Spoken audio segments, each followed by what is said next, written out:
डाकुओं का एक गिरोह डाका जनी के लिए एक ऐसे मुकाम पर पहुंचा जहां खजूर के 3 दरख्त थे। उन दरख्तों में से एक दरख्त खुश्क था और 2 फलदार थे। डाकू वहां आराम के लिए लेटे तो डाकुओं के सरदार ने देखा कि एक चिड़िया फलदार दरख्त से उड़कर खुश्क खजूर पर जा बैठती है और थोड़ी देर के बाद वहां से फिर उड़ती है और फलदार दरख्त पर जा बैठती है और वहां से उड़कर फिर उसी खुश्क दरख्त पर बैठती है।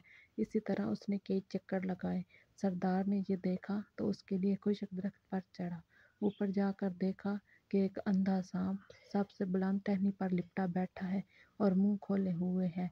वो चिड़िया उसके लिए कुछ लाती है और उसके मुंह में डाल देती है। सरदार ने ये देखा तो मुतासर हुआ और वहीं कहने लगा, इलाही, ये एक मूज़ी जानवर है जिसके रिज़्क के लिए तूने एक चिड़िया मुकर्रर फरमा रखी है। फिर मेरे लिए जो अशरफुल मखलूक़ात में से हूँ, ये डाका ज़नी कब मुनासिब है। ये कहा तो उसने हातिफ की ये आवाज़ सुनी कि मेरी रहमत का दरवाज़ा हर वक्त खुला है, आप भी तौबा कर लो तो मैं कबूल कर लूँगा। सरदार ने ये आवाज़ सुनी तो रोने लगा और नीचे उतरकर उसने अपनी तलवार तोड़ डाली और चिल्लाने लगा कि मैं अपने गुनाहों से बाज आया, इलाही मेरी तौबा कबूल फरमाए। आवाज़ आई, हमने तुम्हारी तौबा कबूल कर ली। सरदार के साथियों ने ये माजरा देखा तो दरियाफ्त किया कि ये बात क्या है। सरदार ने सारा किस्सा सुनाया तो वो सब भी रोने लगे और कहने लगे कि हम भी अपने अल्लाह से मुसाहलत करते हैं। चनाचा उन्होंने भी सच्चे दिल से तौबा की और सारे मक्का मुकर्रमा को चल पड़े। 3 दिन की मुसाफत के बाद एक गांव में पहुंचे तो वहां एक नाबीना बुढ़िया देखी जो सरदार से उसका नाम लेकर पूछने लगी कि इस जमात में वो भी सरदार आया है और कहने लगा कि मैं हूँ, क्या बात है।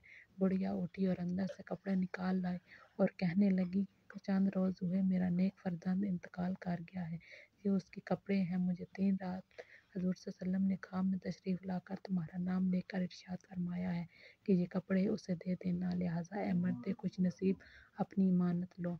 सरदार ये सुनकर आलम वजह में आ गया और वो कपड़े पहनकर मक्का मजमा हाजिर हुआ और फिर अल्लाह के मकबूलों में शुमार होने लगा। रहमतुल्लाह। सबक, इंसान चाहे कितना ही गुनहगार क्यों ना हो, मगर अगर सच्चे दिल से तौबा करे तो खुदा ताला उसके माफ़ फरमा देता है और अपने मकबूलों में शामिल कर लेता है। और ये भी मालूम हुआ कि हमारे हुज़ूर सल्लल्लाहु अलैहि वसल्लम अपनी उम्मत के हर अमल से आज भी बाखबर हैं और उनका कोई गुनहगार उम्मती सच्चे दिल से तौबा करे तो आप खुश होते हैं। उम्मत के नेक और बद अमल हुज़ूर पर सब आशिकार हैं।